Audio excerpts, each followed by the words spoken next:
Colin Harding joins us now from Manchester in the UK, Latin American analyst and the director of Latin Inform, a consultancy service on Latin America.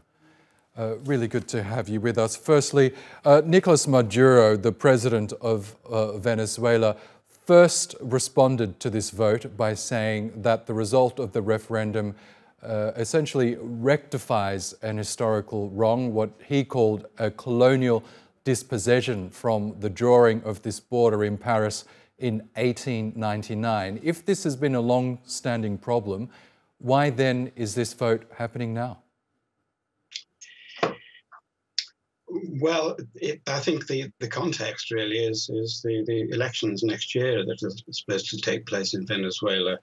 It's always a good idea, if you're not sure about your popular support, to find a national rallying point, a patriotic cause which everybody closes ranks behind. And you'd be very hard-pressed to find anybody in Venezuela who actually argues that Venezuela isn't right, that the Essequibo is not rightfully Venezuelan.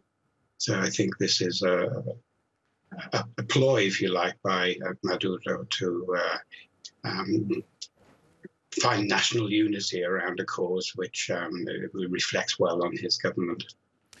We know that the Venezuelan economy is currently struggling under sanctions and other penalties imposed on the Maduro administration, but Venezuela is already home to the world's largest known oil reserves. Guyana, as we know, or this particular region of Essequibo also has oil reserves and other minerals. So is it more a political move than an economic one, or is it both? Well, I think that they clearly like the idea of getting hold of the oil reserve. There's said to be at least 11 billion barrels of oil in the offshore waters of the Essequibo region. And of course, Venezuela is under international sanctions, which makes it very difficult for it to sell its oil outside a limited number of countries which support it, including, of course, China and Russia.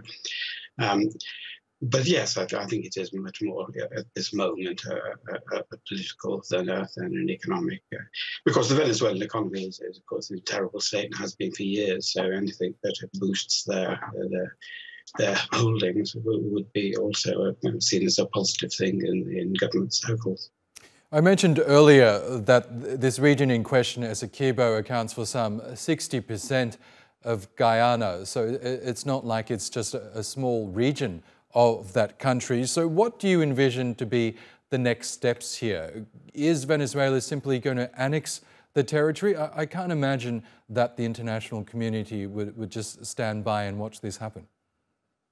No, I think that is quite unlikely. I mean, it's not at all clear what the next steps are going to be.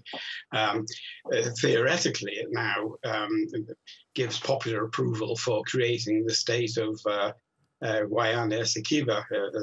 Venezuela's got a federal system, so it consists of states, and that the Venezuelans propose to grant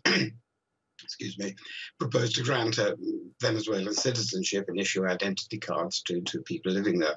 But of course, to do that, they'd have to actually move into the territory, and I don't think they're going to try and do that. I think there's a bit of saber rattling going on, but they're very well aware that this would immediately put them in conflict with the rest of the Caribbean, more importantly with the United States, and that they wouldn't get much regional support either.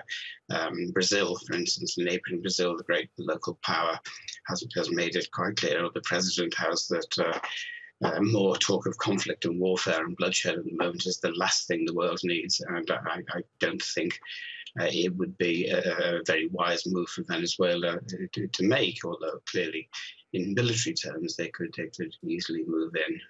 Then Guyana has a very small defense force of about 4,000 troops, and Venezuela would outgun it in every conceivable way, but I think this is not really on the agenda.